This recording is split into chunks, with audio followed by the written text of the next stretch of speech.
ปราสาทลิงกาปราสาทลึงใหญ่คืออะไรปราสาทลิงกาคือหนึ่งในศาสนสถานสำคัญของเมืองโบราณโกแก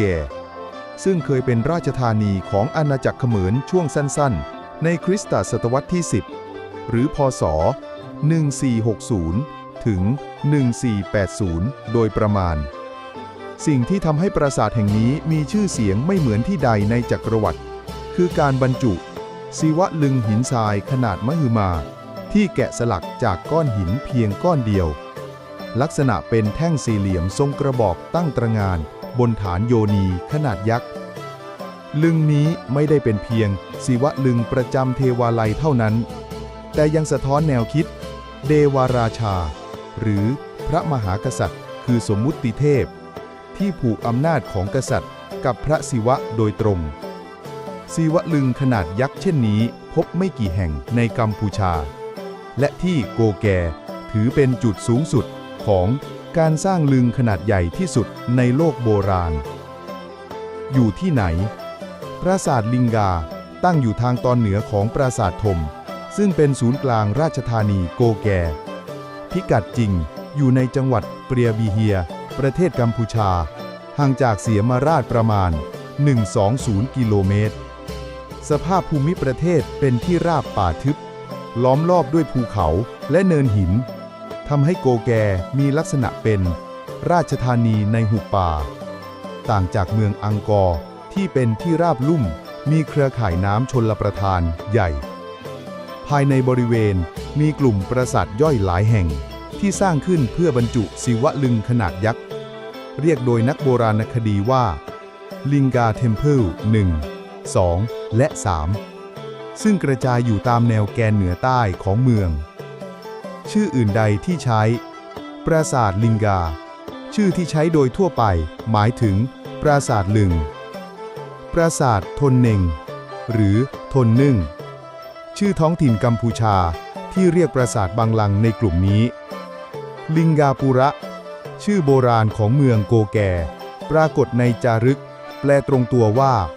นครแห่งลึงหรือลิงกาปุระหรือจกกักยาแสดงให้เห็นว่าการสร้างลึงขนาดมหึมานี้คือหัวใจของเมืองนักวิชาการบางคนเรียกลิงกาทรายหรือโมโนลิสิกลิงกาเทมเพลเพื่อเน้นย้ำว่าลึงนั้นสกัดจากหินก้อนเดียว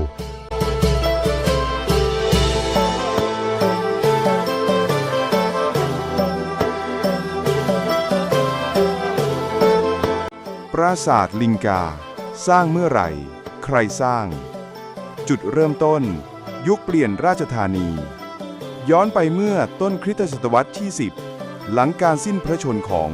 พระเจ้ายโสวรมันที่ 1 ผู้สร้างนครยโสธรปุระหรืออังกอร์แห่งแรกราชสำนักเขมรเกิดความแตกแยกด้านอำนาจในช่วงเวลานี้เจ้าชายชัยวรมันซึ่งถูกกีดกันจากการสืบราชสมบัติได้เคลื่อนย้ายศูนย์กลางทางการเมืองขึ้นไปยังพื้นที่ป่าเขาลึกทางตอนเหนือคือโกแกเมื่อขึ้นครองราชย์ในปีคศ 921 พศ 1464 พระองค์ประกาศตนเป็นพระเจ้าชัยวรมันที่ 4 และตั้งให้เมืองโกแกเป็นราชธานีใหม่การสร้างศาสนสถานและปราสาทลิงเพียงไม่กี่ปีหลังสถาปนาราชธานีพระเจ้าชัยวรมันที่ 4 ได้เริ่มโครงการก่อสร้างศาสนสถานขนาดใหญ่ทั่วเมืองหัวใจของโครงการนี้คือ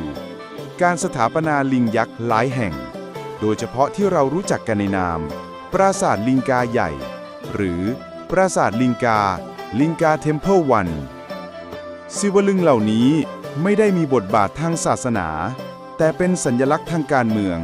เพื่อแสดงให้เห็นว่าอำนาจของพระองค์ผูกติดอยู่กับพระศิวะโดยตรงการสร้างศิวลึงขนาดยักษ์จากหินก้อนเดียวโมโนลิธิกลิงกาเป็นการลงทุนแรงงานและทรัพยากรมหาศาลสะท้อนว่าโกแกต้องการท้าทายศูนย์กลางเดิมที่อังกอร์ลำดับสมัยการปกครองคศ 921 ถึงคศ 928 รัชสมัยพระเจ้าชัยวรมันที่ 4 ช่วงที่ราชธานีโกแก่ถูกสถาปนาอย่างเต็มรูปแบบ ศาสนสถานหลายแห่งถูกสร้างขึ้นอย่างรวดเร็ว รวมถึงปราสาทธมและกลุ่มปราสาทลิงกา คศ 928 ถึง คศ 941 หลังชัยวรมันที่ 4 สวรรคต ราชบัลลังก์ตกแก่พระโอรส คือ หัสสวรมันที่ 2 ซึ่งยังคงใช้โกแก่เป็นราชธานีต่อ แต่ช่วงนี้กลับไม่พบงานก่อสร้างขนาดใหญ่ อาจสะท้อนปัญหาทางทรัพยากรหรือความไม่มั่นคง คศ 944 อำนาจกลับไปสู่อังกอร์ ภายใต้พระเจ้าราเชนทรวรมันที่ 2 ทำให้โกแก่หมดบทบาทการเป็นราชธานี ศูนย์กลางทางการศาสนาและการเมืองเคลื่อนกลับไปสู่ลุ่มทะเลสาบเขมร ความหมายของการสร้างในยุคนั้น การสร้างปราสาทลิงกาใหญ่จึงอยู่ในช่วงเวลาเพียง 20-30 ปีเท่านั้น แต่ในเวลาสั้นๆนี้ ราชสำนักโกแก่ได้สร้างสัญลักษณ์ทางศาสนาที่ทรงพลังที่สุดชิ้นหนึ่งของอาณาจักรเขมร ปราสาทลิงกาจึงไม่ได้เป็นเพียงศาสนสถาน แต่คือประกาศอำนาจของกษัตริย์ที่ตั้งตนทัดเทียมกับอังกอร์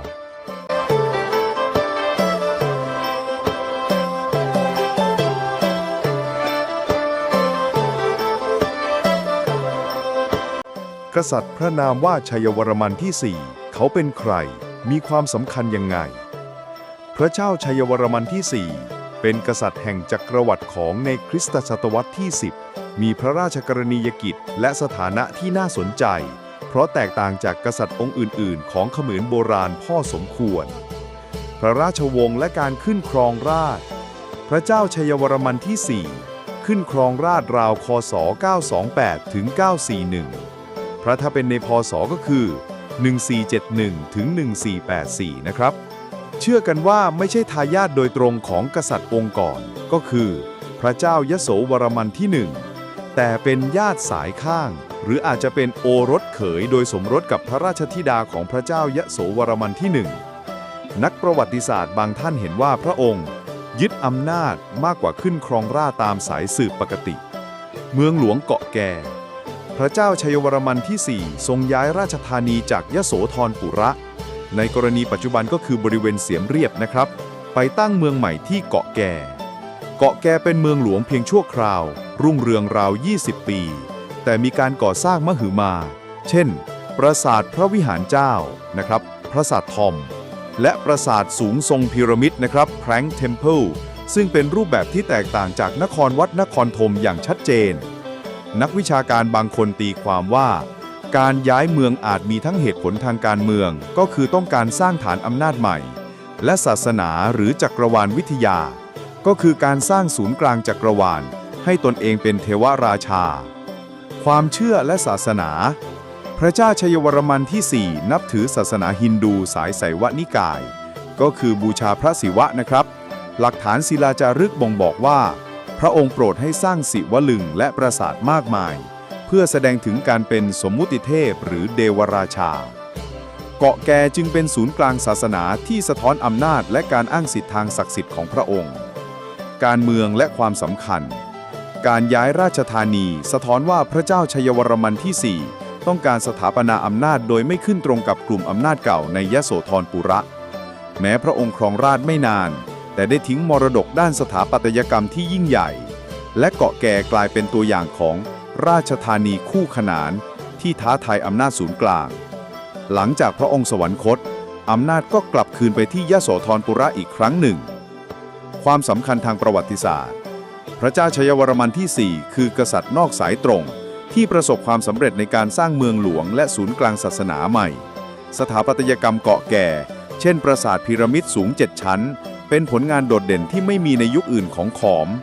พระองค์เป็นสัญลักษณ์ของความขัดแย้งทางการเมืองในราชวงศ์และการใช้สถาปัตยกรรมเป็นเครื่องมือสร้างความชอบธรรมทางอำนาจสรุปแล้วนะครับพระเจ้าชัยวรมันที่ 4 เป็นกษัตริย์ผู้กล้าท้าทายระเบียบเดิมของจักรวรรดิขอมโดยการย้ายเมืองหลวงไปเกาะแก่แม้ครองราชย์ไม่นานและอาจไม่ได้รับการยอมรับเต็มที่จากราชวงศ์แต่ผลงานทางสถาปัตยกรรมและการเมืองของพระองค์ได้ทิ้งร่องรอยสำคัญไว้จนถึงปัจจุบันนะครับ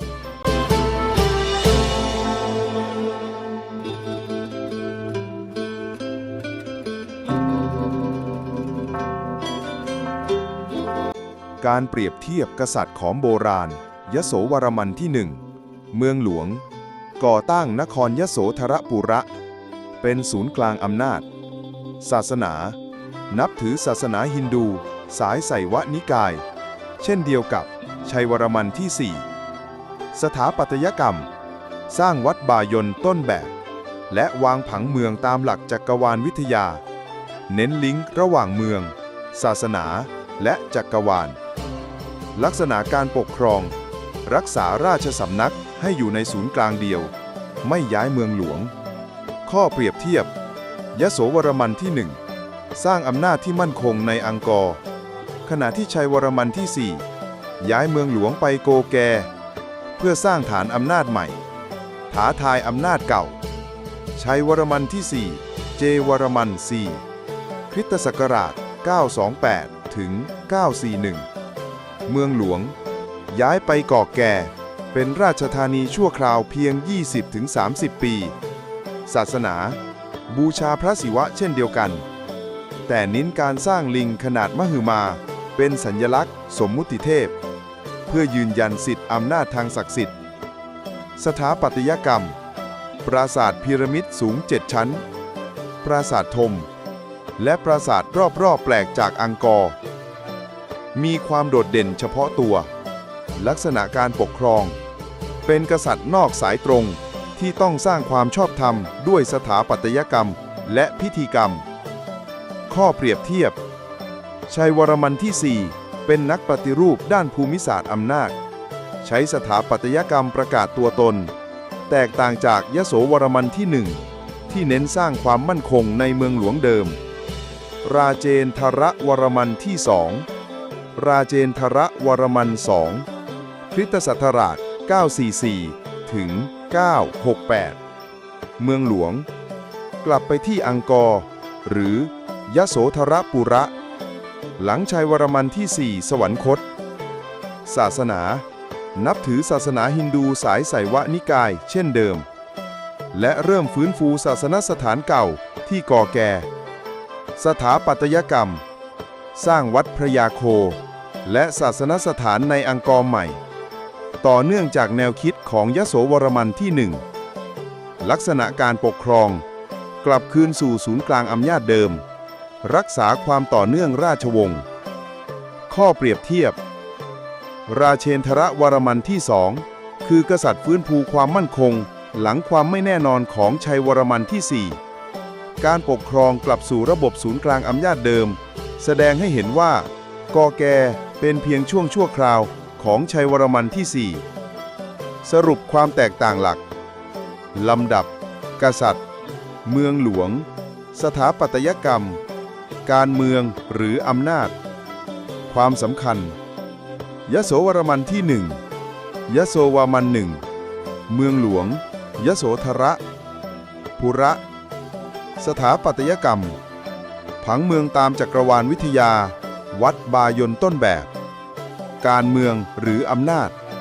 รักษาอำนาจศูนย์กลางความสำคัญวางรากฐานอังกอร์ชัยวรมันที่ 4 เจวมัน 4 เมืองหลวงก่อแกสถาปัตยกรรมปราสาทพีระมิด 7 ชั้น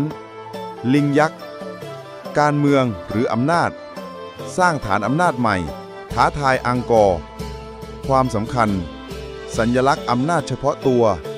ลิงขนาดใหญ่ราเชนทรวรมัน 2 ราเจนทรวรมัน 2 เมืองหลวงยโสธรปุระสถาปัตยกรรมฟื้นฟูวัดเก่าและสร้างใหม่การเมืองหรืออำนาจกลับคืนสู่ศูนย์กลางเดิมความสำคัญฟื้นฟูอำนาจอังกอร์หลังกอแก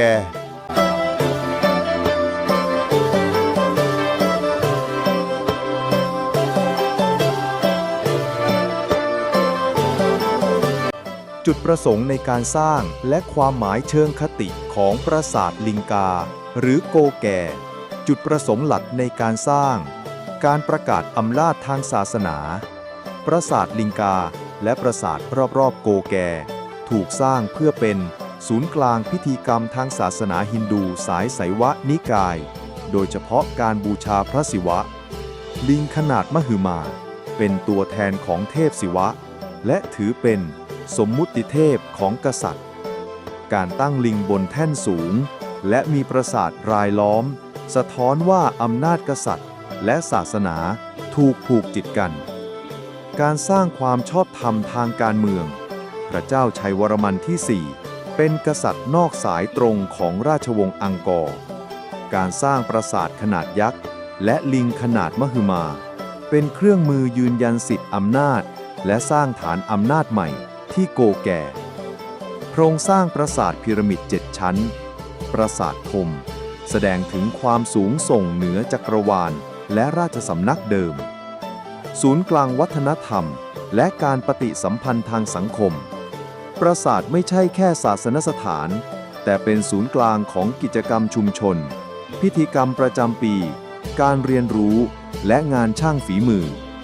พื้นที่รอบปราสาทรวมถึงบารายและคูน้ำสะท้อนถึงความสำคัญของน้ำและการเกษตรเป็นศูนย์กลางเศรษฐกิจและสังคมเช่นกันความหมายเชิงคติ Symbolic Moral Significance จักรวาลและอำนาจเทพเจ้าผังปราสาทและการวางลิงสะท้อนแนวคิดจักรวาลวิทยาเขมร Khmer Cosmology ลิงเป็นตัวแทนเขาพระสุเมนซึ่งถือเป็นศูนย์กลางจักรวาลในศาสนาฮินดูการขึ้นไปยังปราสาทพีระมิดเป็นการจำลองการเดินทางของมนุษย์สู่สวรรค์หรืออำนาจสูงสุดความอมตะและความยิ่งใหญ่ทางวัฒนธรรมแม้ราชธานีโกแก่จะรุ่งเรืองเพียง 20-30 ปีแต่สถาปัตยกรรมขนาดใหญ่สะท้อนเจตจำนงของกษัตริย์ในการสร้างความยั่งยืนเหนือการเวลาลิงและปราสาทเป็นสัญลักษณ์ความยิ่งใหญ่และความเป็นอมตะของอำนาจกษัตริย์การสื่อสารกับประชาชนและอาณาจักรใกล้เคียงการสร้างปราสาทขนาดมหึมาที่โกแก่เป็นสัญญาณทางการเมืองและศาสนาไปยังชนชั้นปกครองและเพื่อนบ้านว่าพระเจ้าชัยวรมันที่ 4มีอำนาจเท่าเทียมกับศูนย์กลางอังกอร์ถือเป็นการประกาศตัวตนทางสัญลักษณ์มากกว่าการใช้กำลังทหารสรุปปราสาทลิงกาหรือโกแก่จึงมีหลายมิติของความหมายศาสนาศูนย์กลางพิธีกรรมและการบูชาพระศิวะการเมืองเครื่องมือยืนยันอำนาจของกษัตริย์นอกสายตรงวัฒนธรรมศูนย์กลางสังคมและเศรษฐกิจเชิงสัญลักษณ์การสะท้อนจักรวาลวิถีชีวิตและความยิ่งใหญ่เหนือการเวลาการสร้างปราสาทลิงกาไม่เพียงแต่เป็นงานสถาปัตยกรรมเท่านั้นแต่ยังเป็นข้อความทางการเมืองและศาสนาที่ส่งไปยังผู้คนและอาณาจักรรอบๆว่าพระเจ้าชัยวรมันที่ 4คือผู้สืบทอดอำนาจสูงสุดเหนือเทพและมนุษย์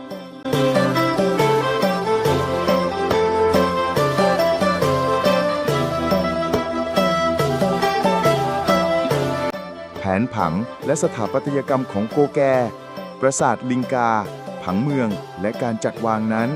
การพันในระดับเมืองเป็นการลิงก์ต่อขอบปราสาทหลักที่เป็นปราสาทพีระมิดสูง 7 ชั้นถึง 125 เมตรเป็นที่ตั้งของลิงกาปราสาทและมีการจัดปราสาททรายรายล้อมและปราสาทรองรอบปราสาทพีระมิดกลางซึ่งเป็นศูนย์กลางสูงสุดของเมือง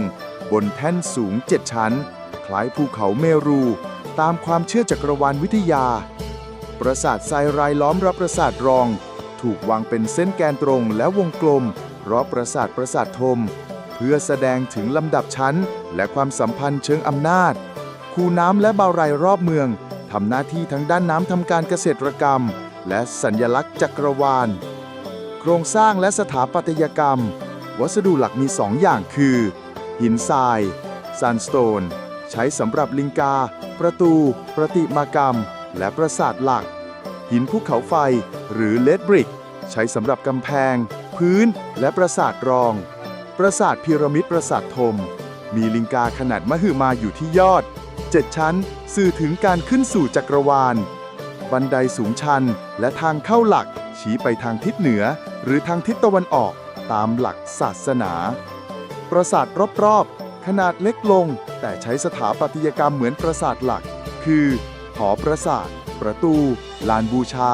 และมีลานพิธีกรรมและศาลเจ้าเล็กเชื่อมโยงกับปราสาทธมโดยทางตรงหรือแกนสมมาตรสิ่งที่เห็นในพื้นที่จริงลิงกาขนาดยักษ์แท่นฐานหินสูงปรากฏเด่นเหนือพื้นที่ประตูหินแกะสลักลวดลายเทพอสูรนาคหรือนาก้าบาไรหรือคูน้ำสะท้อนภาพปราสาทใช้ทั้งประโยชน์และสัญลักษณ์ปราสาทรองและศาลากระจายรอบปราสาทพีระมิดทางเดินและทางเข้าหลักคอสเวย์กว้างเรียงตามแกนหลักร่องรอยพิธีกรรมพื้นที่จัดงานห้องเก็บเครื่องบูชาหินสลักสำหรับพิธีกรรมความหมายเชิงสัญลักษณ์ของผังและสถาปัตยกรรม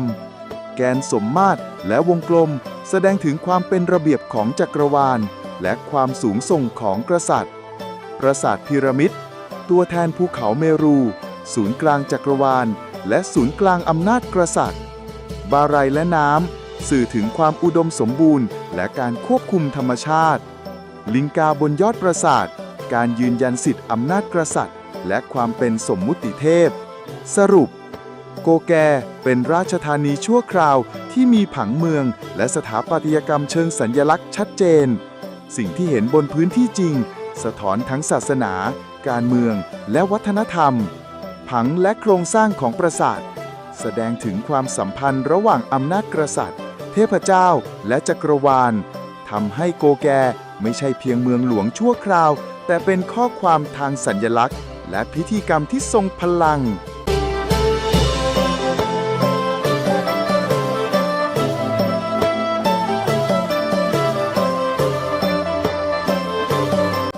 ความสำคัญเชิงประวัติศาสตร์การเมืองของโกแกปราสาทลิงกะราชธานีชั่วคราวของชัยวรมันที่ 4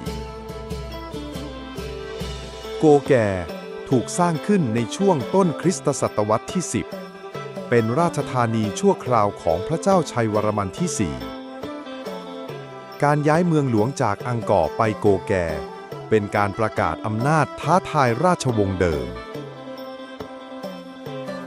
แม้เมืองหลวงจะอยู่ได้เพียง 20-30 ปี แต่ปราสาทลิงกะและปราสาททอม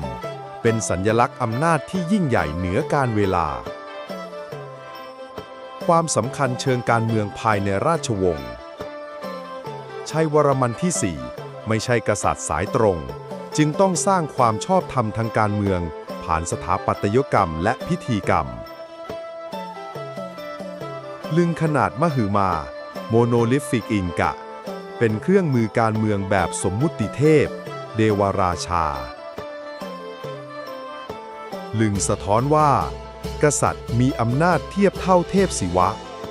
สร้างแรงกดดันทางสัญลักษณ์ต่อราชวงศ์อังกอร์และข้าราชบริพารปราสาทรอบๆและบาไรเชื่อมโยงกลุ่มชนชั้นปกครองและประชาชนผ่านพิธีกรรมรวมศูนย์ทำให้เมืองโกแกกลายเป็นศูนย์กลางทางการเมืองและศาสนาที่แท้จริงถึงแม้อยู่เพียงชั่วคราวความสำคัญเชิงประวัติศาสตร์โกแกสะท้อนความเปลี่ยนแปลงและความไม่แน่นอนทางอำนาจในจักรวรรดิขอมสถาปัตยกรรมพีระมิด7 ชั้นของปราสาททอมและลึงขนาดใหญ่เป็นตัวอย่างแรกของรูปแบบที่แตกต่างจากอังกอร์เดิมการศึกษาโกแกช่วยให้นักประวัติศาสตร์เข้าใจความขัดแย้งทางราชสำนักและการแย่งชิงอำนาจพัฒนาการด้านสถาปัตยกรรมและศาสนาของอาณาจักรขอมความสัมพันธ์ระหว่างเมืองหลวงชั่วคราวและเมืองหลวงหลักของอังกอร์ความสัมพันธ์กับอาณาจักรขอมเดิมหลังชัยวรมันที่ 4 สวรรคตราเชนทรวรมันที่ 2 กลับไปฟื้นฟูอังกอร์โกแกจึงถือเป็นช่วงชั่วคราวของการทดลองอำนาจนอกศูนย์กลางเดิมสถาปัตยกรรมและพิธีกรรมที่โกแกยังสะท้อนแนวคิดสมมุติเทพการควบคุมประชากรและศาสนาเหมือนเมืองหลวงอังกอร์แต่มีเอกลักษณ์เฉพาะตัวสรุปโกแกไม่ได้เป็นแค่ปราสาทและเมืองหลวงชั่วคราว แต่เป็นเครื่องมือทางการเมืองและสัญลักษณ์อำนาจสูงสุด ความยิ่งใหญ่ของลึงและปราสาทพีระมิดสะท้อนความสามารถของกษัตริย์ในการสร้างอำนาจนอกศูนย์กลางเดิม ในเชิงประวัติศาสตร์ โกแกจึงเป็นหน้าต่างสำคัญให้เข้าใจการเมืองภายในราชวงศ์ขอม ความสัมพันธ์ระหว่างศาสนาและอำนาจ และวิวัฒนาการสถาปัตยกรรมของจักรวรรดิ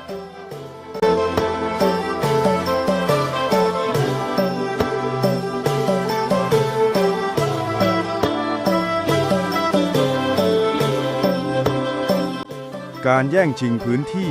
และความขัดแย้งทางการเมืองของโกแก ปราสาทลิงกะ การตั้งเมืองและการสร้างอำนาจ โกแกถูกสร้างขึ้นโดยพระเจ้าชัยวรมันที่ 4 ในช่วงต้นคริสตศตวรรษที่ 10 พ.ศ. 928 ถึง 941 พระเจ้าชัยวรมันที่ 4 ไม่ใช่สายตรงของราชวงศ์อังกอร์เดิม การสร้างเมืองหลวงใหม่ พร้อมปราสาทพีระมิดและลิงกะขนาดมหึมา เป็นการประกาศตัวตนทางการเมืองและศาสนา เมืองโกแกกลายเป็นศูนย์กลางการควบคุมอำนาจและการแสดงความชอบธรรมผ่านสถาปัตยกรรมและพิธีกรรม ความขัดแย้งและการแย่งชิงพื้นที่ การย้ายเมืองหลวงจากอังกอร์ไปโกแกถือเป็นการท้าทายราชสำนักเดิมของอังกอร์ ปราสาทพีระมิดและลิงกะขนาดใหญ่ไม่ใช่แค่ศาสนสถานแต่เป็นเครื่องมือสัญลักษณ์ทางการเมืองที่สื่อถึงความเหนือกว่าของชัยวรมันที่ 4 แม้โกแกจะรุ่งเรืองเพียง 20-30 ปี แต่เมืองนี้สะท้อนการต่อสู้เพื่ออำนาจและการควบคุมประชากร การแย่งชิงพื้นที่เกิดทั้งใน2 มิติ เชิงการเมืองการยืนยันสิทธิอำนาจเหนือราชสำนักเดิมของอังกอร์ เชิงศาสนาการสร้างลิงกะขนาดมหึมาและพิธีกรรมใหญ่เพื่อชี้ชัดว่ากษัตริย์มีอำนาจเทียบเทพ ความสัมพันธ์กับราชวงศ์และเมืองหลวงเก่า หลังชัยวรมันที่ 4 สิ้นพระชนม์ราเชนทรวรมันที่ 2 กลับไปฟื้นฟูอังกอร์ โกแกจึงถูกละทิ้งแต่ยังคงเป็นสัญลักษณ์ของการท้าทายอำนาจเดิมและการสร้างเมืองหลวงสำรอง ผังเมืองและปราสาทรอบปราสาทธมแสดงถึงกลยุทธ์การควบคุมพื้นที่และประชากรอย่างเป็นระบบ การใช้สถาปัตยกรรมเป็นเครื่องมือแย่งชิงพื้นที่ ลิงกะขนาดมหึมา เป็นตัวแทนสมมุติเทพและสัญลักษณ์อำนาจสูงสุด ปราสาทพีระมิดและปราสาทรอบๆแสดงลำดับชั้นอำนาจและการควบคุมพื้นที่ทั้งเมือง บาไรและคูน้ำแสดงถึงการควบคุมน้ำและพื้นที่เกษตรซึ่งเป็นทรัพยากรทางการเมืองสำคัญ สรุป โกแกไม่ใช่เพียงเมืองหลวงชั่วคราวแต่เป็นเวทีการแย่งชิงอำนาจในราชวงศ์ขอม การสร้างลิงกะ ปราสาทพีระมิด ปราสาทรอบๆ บาไรและทางเดินถูกใช้เป็นเครื่องมือสัญลักษณ์เพื่อยืนยันอำนาจและความชอบธรรม แม้เมืองจะรุ่งเรืองเพียงสั้นๆแต่ปราสาทและโครงสร้างยังสะท้อนกลยุทธ์การเมืองการต่อสู้เพื่อพื้นที่และความสัมพันธ์ระหว่างศาสนาและอำนาจ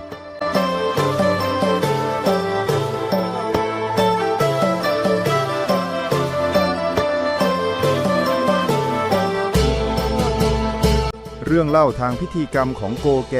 ปราสาทลิงกะ พิธีกรรมสมมุติเทพ เดวราชา โกแกถือเป็นศูนย์กลางพิธีกรรมแบบสมมุติเทพ เดวราชา ลึงขนาดมหึมาบนยอดปราสาทพีระมิดเป็นสัญลักษณ์ของเทพศิวะและพลังอำนาจของกษัตริย์ พิธีกรรมหลักได้แก่ การถวายเครื่องบูชา การส่งน้ำลึง และการบูชาเทพในวันสำคัญทางศาสนา พิธีกรรมเหล่านี้ไม่ได้มีเพียงด้านศาสนาเท่านั้นแต่เป็นเครื่องมือยืนยันสิทธิอำนาจ และความชอบธรรมของกษัตริย์ การรวมชนชั้นต่างๆ ผ่านพิธีกรรมที่โกแกดึงประชาชนข้าราชบริพารและชนชั้นปกครองเข้าร่วมลานปราสาทรอบๆปราสาทธมถูกใช้เป็นเวทีการแสดงความเคารพและความจงรักภักดีต่อกษัตริย์ประชาชนมีส่วนร่วมผ่านการถวายเครื่องบูชาการเดินขบวนและพิธีกรรมประจำฤดูกาลสิ่งนี้สะท้อนถึงบทบาทศาสนา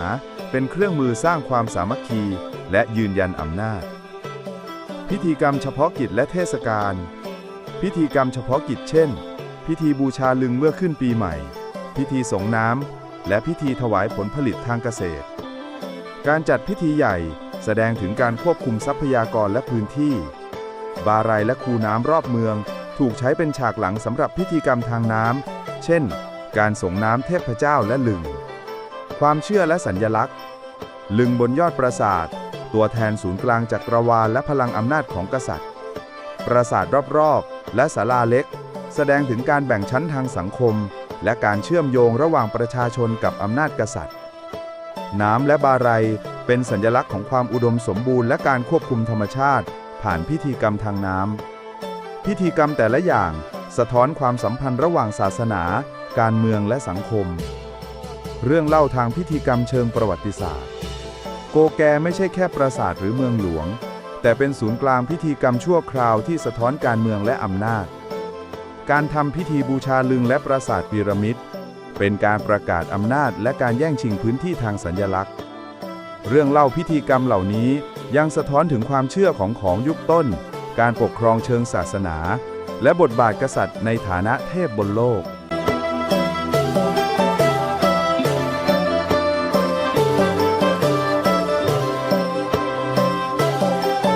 สถานะปัจจุบันของโกแกปราสาทลิงกะสภาพทางกายภาพปัจจุบันปราสาททอมและปราสาทรอบๆยังคงตั้งอยู่บนยอดเขาและพื้นที่ราบสูงของกัมพูชาปราสาทพีระมิด7ชั้นและลึงขนาดมหึมายังคงเป็นสัญลักษณ์เด่นแต่บางส่วนเสื่อมสภาพจากการเวลาและธรรมชาติบารายและคูน้ำรอบเมืองบางส่วนถูกทิ้งร้างหรือถูกปกคลุมด้วยพืชพันธุ์ทำให้เห็นถึงการเปลี่ยนแปลงทางสิ่งแวดล้อมและการละทิ้งเมืองการอนุรักษ์และฟื้นฟู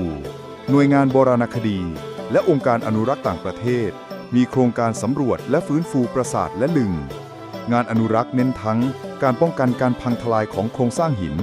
การบูรณะลึงและฐานและการฟื้นฟูเส้นทางเดินและบารายปัจจุบันผู้เยี่ยมชมสามารถเดินชมปราสาทและบารายบางส่วนได้อย่างปลอดภัยโดยมีป้ายอธิบายประวัติศาสตร์และพิธีกรรมการศึกษาและวิจัยทางโบราณคดีนักโบราณคดีและนักวิจัยยังคงศึกษาผังเมืองสถาปัตยกรรมลึงและคูน้ำเพื่อตีความสัญลักษณ์ทางศาสนาและอำนาจทางการเมืองงานวิจัยล่าสุดแสดงให้เห็นว่าโกแกเป็นตัวอย่างสำคัญของเมืองหลวงชั่วคราวที่สะท้อนการต่อสู้ทางราชวงศ์และสมมุติเทพการศึกษาเหล่านี้ยังเผยให้เห็นบทบาทของโครงสร้างน้ำและบารายในเชิงเศรษฐกิจและสังคมบริบททางสังคมและวัฒนธรรมปัจจุบันโกแกเป็นแหล่งท่องเที่ยวเชิงประวัติศาสตร์และเชิงวัฒนธรรมของกัมพูชามีการจัดทัวร์ศึกษาโบราณคดีนิทรรศการและกิจกรรมเผยแพร่วัฒนธรรมชุมชนรอบๆยังถือว่าปราสาทและลึงเป็นมรดกทางศาสนาและวัฒนธรรมที่สำคัญความสำคัญสถานะปัจจุบันของโกแกเชื่อมโยงอดีตกับปัจจุบันสะท้อนวิวัฒนาการของอาณาจักรขอมแสดงให้เห็นการอนุรักษ์โบราณคดีและการฟื้นฟูมรดกวัฒนธรรมเป็นแหล่งข้อมูลสำคัญสำหรับการศึกษาเรื่องพิธีกรรมการเมืองและความสัมพันธ์ระหว่างศาสนาและอำนาจการเยี่ยมชมในปัจจุบันทำให้ผู้คนสามารถเข้าใจและสัมผัสมรดกโบราณของโกแกได้อย่างลึกซึ้ง